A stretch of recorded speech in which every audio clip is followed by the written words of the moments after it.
Hola amigos, ¿cómo están? Aquí tenemos una nueva sesión sobre tips y diversas materias y diversas áreas del examen del GMAT. Para hoy día les hemos preparado algo muy especial y vamos a introducirnos en el razonamiento detrás del critical reasoning. ¿Cómo es que el GMAT quiere que los postulantes razonen a la hora que se les entrega un ejercicio de critical reasoning? Lo que está aquí, digamos, de por medio es que lo que le sucede a muchos postulantes es que en algún momento dicen, no, pero ¿por qué me pide un assumption si en realidad en este párrafo yo puedo asumir cualquier cosa? Hay un montón de cosas que yo puedo asumir y es probable que tenga razón. Si a mí me entregan un párrafo pequeño, probablemente tenga muchos vacíos porque los párrafos, o sea, para desarrollar todo un pensamiento cerrado y totalmente sustentado, necesitaría mucho más líneas. Pero en un párrafo pequeño, sí, pues probablemente puedan haber muchas cosas que yo pueda asumir. Pero y entonces, ¿qué es lo que le voy a dar al GMAT cuando me pida un assumption? Hoy día vamos a responder esa pregunta. Vamos a entender qué es lo que quiere el GMAT cuando nos pide un assumption, cuando nos pide un conclusion, cuando nos pide algo de strengthening o de weakening. Vamos a ir desarrollando todo este pensamiento porque les voy a decir una cosa. En realidad, el critical reasoning está regido por una serie de principios y que si nosotros dominamos esos principios, ¿no? No va a haber ejercicio de critical reasoning que se resista a nuestro razonamiento. Es así tal cual. Nos aprendemos los principios, aplicamos los principios correctamente y cualquier ejercicio de critical reasoning va a salir. Ya lo van a ver. Entonces, empezamos con este capítulo que les hemos preparado para hoy día. Este capítulo se llama Understanding the Structure of an Argument. Vamos a empezar con un ejemplo para ilustrar esto de manera más práctica. Y de este ejemplo vamos a empezar a sacar estos principios de los que le estoy hablando. ¿Ya? Entonces, aquí en pantalla les estoy mostrando un passage one. Es un parrafito. A ver, tómense un par de segundos para darle una leída rápida a este parrafito y de ahí seguimos discutiendo.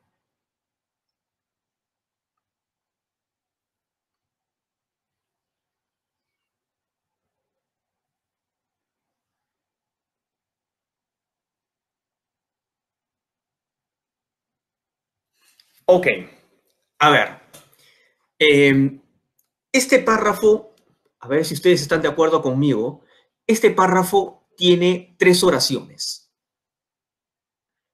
Vamos a llamar oraciones a las separaciones por puntos. Entonces, la primera oración va desde launched hasta best-selling novel. Esa es una oración. La segunda oración va desde in addition hasta Brad Hearthrop. Segunda oración. Y la tercera oración es la del final, desde therefore hasta box office. Entonces, este párrafo tiene 3 oraciones. Y lo que yo quisiera preguntarles es, ¿cuál de estas 3 oraciones contiene la conclusión del autor? La conclusión del autor, no la conclusión que yo quiera sacar o que ustedes quieran sacar, la conclusión de el que está relatando este párrafo. Exactamente, es la tercera oración. Es más, está marcada por la palabra therefore. Ahí hay una ayudita porque me está diciendo, therefore, esta es la conclusión, ¿no? We can expect the film to do well at the box office. Entonces, de estas 3 oraciones, la tercera es la que tiene la conclusión. Quedamos en eso. Cuando nosotros recibimos un párrafo de critical reasoning, siempre debemos empezar por ahí, ¿ya? Lo leemos, pero siempre pensando en cuál una de estas 3 oraciones es la conclusión del autor y es lo primero que tengo que identificar, ¿ya? Porque esa oración que viene a ser la conclusión del autor es la idea que el autor nos quiere vender. ¿ya? Y al final, si yo veo este párrafo en macro, siempre es la misma historia. Esta es la idea que yo te quiero vender y el resto del párrafo, por default, es la data que el autor entrega para demostrar esta conclusión, para llegar a esta conclusión. Entonces, en resumen, este párrafo tiene dos cosas, dos tipos de información. La data y la conclusión. Si nosotros logramos identificar la conclusión primero, por default decimos, ya, el resto del párrafo es data, porque siempre es así. ¿Ya? Entonces, por eso es importante identificar la conclusión primero. Identificamos la conclusión y decimos, el resto por default es data. Y veamos qué data me da aquí, este párrafo. La primera oración me dice que el film o la historia del film viene de un bestseller. Esa es la primera data que me da, ¿no? Que la historia del film viene del bestseller. La segunda oración me dice que el protagonista es este Brad Heathrow, ¿no? El protagonista es Brad Heathrow. Entonces ya tengo dos datos ahí.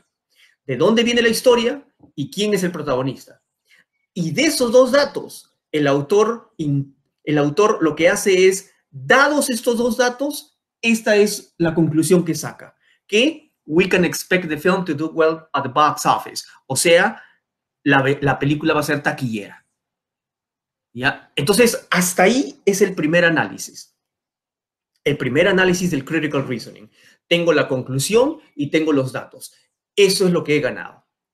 Ahora, eso lo vamos a apuntar aquí abajito. Mira, aquí tengo un par de líneas que dice, ¿cuál es el conclusion? Para ahorrarnos un poco de tiempo, nosotros vamos a copiar esto de aquí. ¿Ya? Este viene a ser el conclusion. Y eso es lo que vamos a copiar acá. ¿Ya? Este es el conclusion. Therefore, we can expect the film to do well at the box office. Vamos a ponerlo en rojito, ¿ya? Porque esta es una de las partes más importantes del párrafo. ¿Ya? La conclusión, o sea, la idea que el autor quiere venderme. ¿Ya? Y dijimos, una vez que yo identifico la conclusión, el resto del párrafo, ¿qué viene a ser? Viene a ser la data. La data que el autor está entregando para demostrar su conclusión. Y aquí viene un par de principios importantes. Estos son los principios de lo que yo le decía, ¿no? Le decía, si nosotros dominamos los principios del critical reasoning, ¿no? Si nosotros dominamos los principios del critical reasoning, vamos a poder sacar cualquier ejercicio. Ya, entonces aquí viene el primer principio. Miren, yo les he dicho que una vez sacada la conclusión, el resto es data.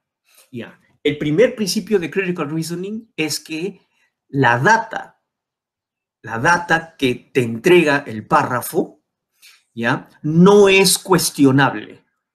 O sea, nunca debemos cuestionar lo que el autor entrega como data. Eso es parte del ejercicio, es como regla del juego, ¿ya? Eso no lo podemos cambiar, ¿ya? Todo lo que aparezca en un párrafo como data, ¿ya? O sea, aparte del conclusion, todo lo que aparezca como data es incuestionable, es granítico. No se puede cuestionar, no se puede cambiar, no podemos dudar de eso. Ni siquiera, por ejemplo, si nos dice, launched a few days ago, United Artists' more recent film has taken its storyline from a best-selling novel.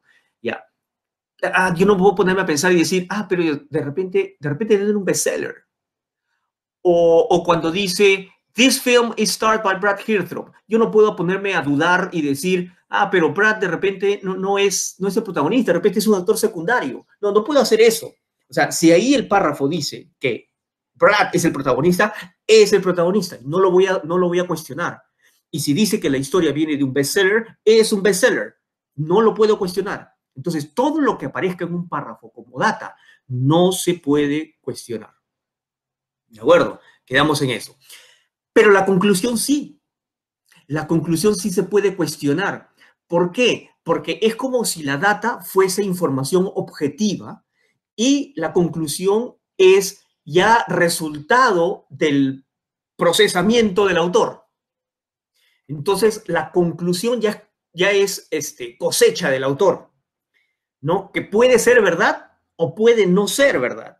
Precisamente ahí está el vacío del que se vale el critical reasoning para empezar a hacer sus preguntas, de que la data es objetiva, es verídica, pero la conclusión no sabemos si es cierta o no es cierta. ¿Ya? ¿Por qué? Porque aquí viene el segundo principio del critical reasoning. ¿Ya? Le dije un principio, ¿eh? El primer principio es que la data es incuestionable. ¿Ya? El segundo principio, ¿ya? El segundo principio típico del critical reasoning es que la data que entrega el párrafo no va a ser suficiente para demostrar la conclusión. O sea, siempre va a haber un vacío. ¿Ya? Y de eso ya debemos estar mentalizados. Siempre va a haber un vacío. ¿Ya? La data nunca va a ser suficiente. Y podemos darnos cuenta de que cómo la data no va a ser suficiente si nosotros hacemos el siguiente razonamiento. Miren, si se dan cuenta, el primer dato es sobre la historia de la película, ¿no? Y el segundo dato es sobre el protagonista. Me dice, ¿quién es el protagonista? Y de eso saco una conclusión, pero la conclusión es sobre dinero, ¿no? Al final es sobre dinero, porque me está diciendo que la película va a ser taquillera, entonces la conclusión es sobre dinero. Si a mí me dieran información sobre dinero, sería totalmente lógico sacar una conclusión sobre dinero, porque para sacar una conclusión sobre dinero, yo tengo que entregar data sobre dinero, pero aquí no está sucediendo esto. Lo que está sucediendo es que nos están dando información sobre la historia, nos dan información sobre el protagonista y de pronto sacan la conclusión sobre dinero. ¿Cómo es eso? Bueno, solo sí hay una relación, ¿no? Hay una relación entre dinero y este actor específico. O si hay una relación entre dinero y el hecho de que la historia venga de un bestseller. Solo si esas relaciones se cumplen de manera directa, entonces la conclusión tendrá sentido. Pero eso no lo sabemos. Es más, si yo les pregunto a ustedes, ¿ustedes conocen a Brad? Ya, Brad Hairdrop, me refiero. Yo no lo conozco. Entonces, ¿cómo puedo saber yo si realmente este actor, porque si el autor de este párrafo menciona que Brad es el protagonista y lo menciona como diciendo, este es un dato importante para concluir que la película va a ser taquillera, es porque el autor está asumiendo que este Brad jala gente, que la gente va a querer ver a este Brad en su nueva película, o que este Brad es un actor conocido, no muy popular, pero eso no lo sabemos. Es simplemente, eso se está quedando detrás, esto está quedando tras bambalinas, está quedando en la cabeza del autor porque no está puesto aquí. Como no está puesto, ese es un assumption.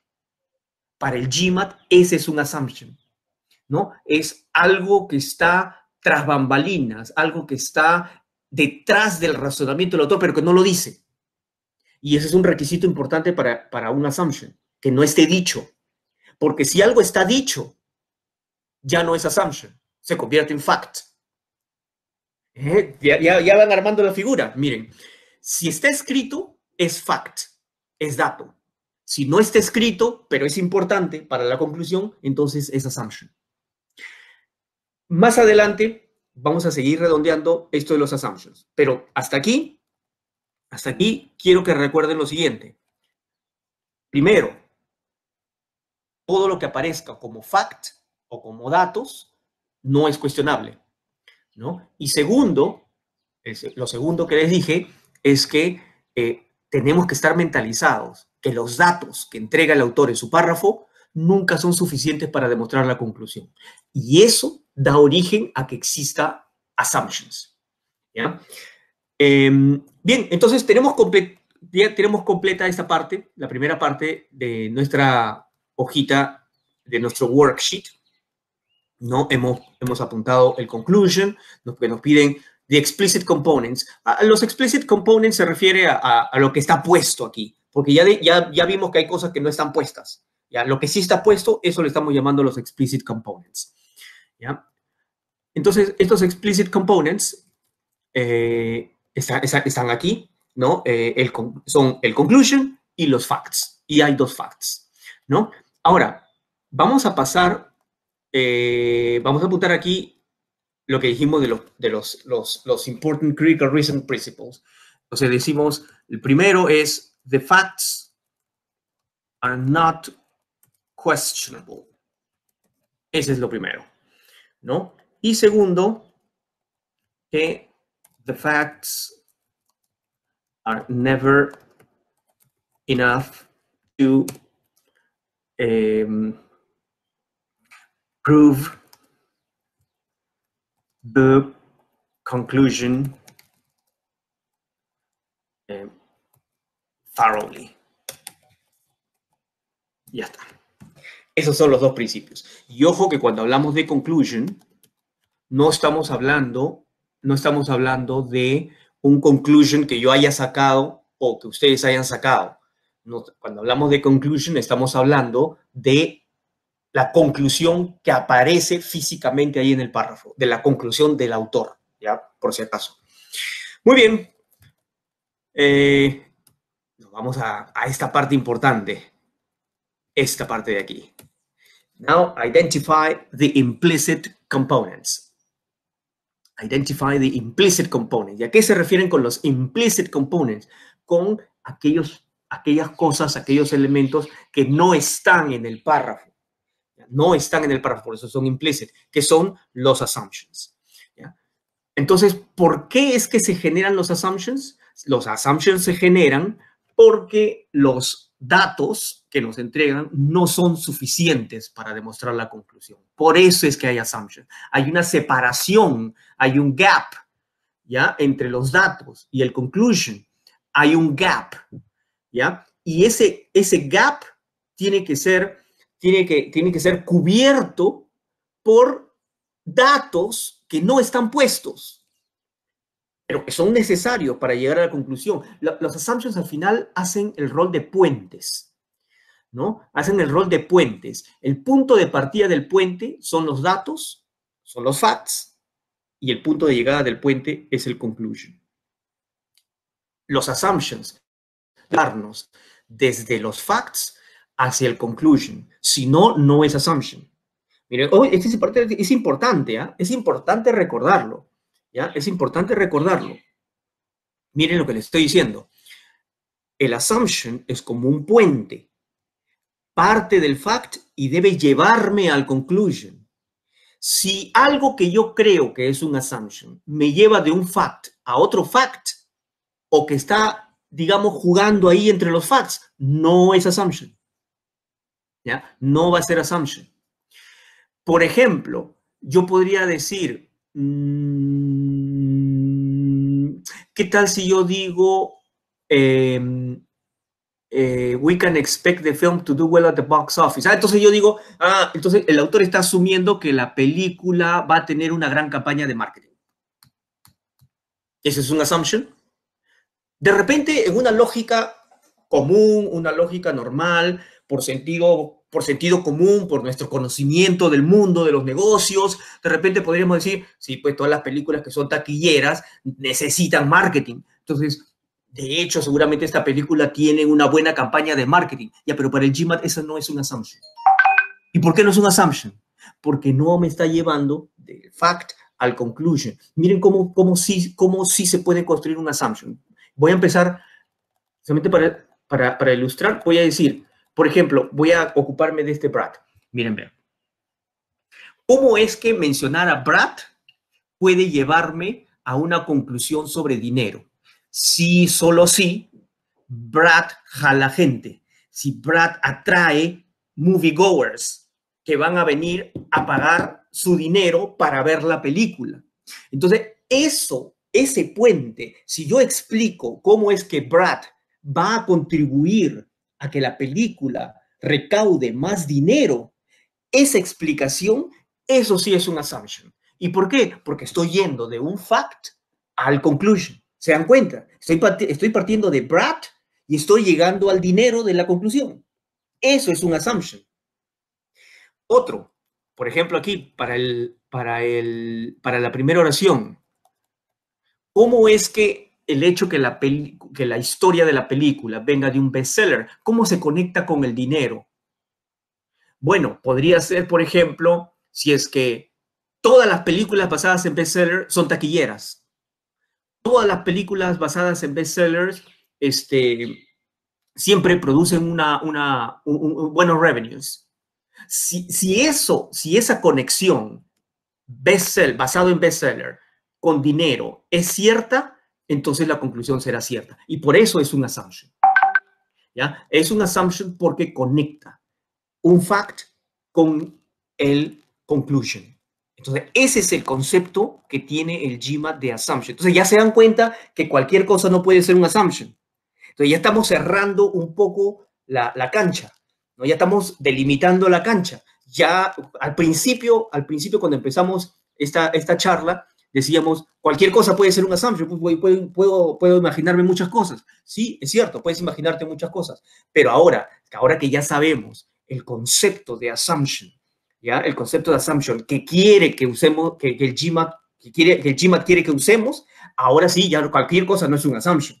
Estamos diciendo, el assumption debe llevarme de un fact al conclusion, y solo así será llamado assumption. Entonces, el primer assumption relativo al primer fact, podríamos decir que all movies based on best sellers yield excellent revenues. ¿Por qué este es un assumption? Porque está conectando al hecho de estar basado en un bestseller, ¿no? Con revenues, con plata. Por eso es un assumption, porque está conectando fact con conclusion. ¿Se dan cuenta? ¿Ya? Y para el segundo es que Brad Hairdrop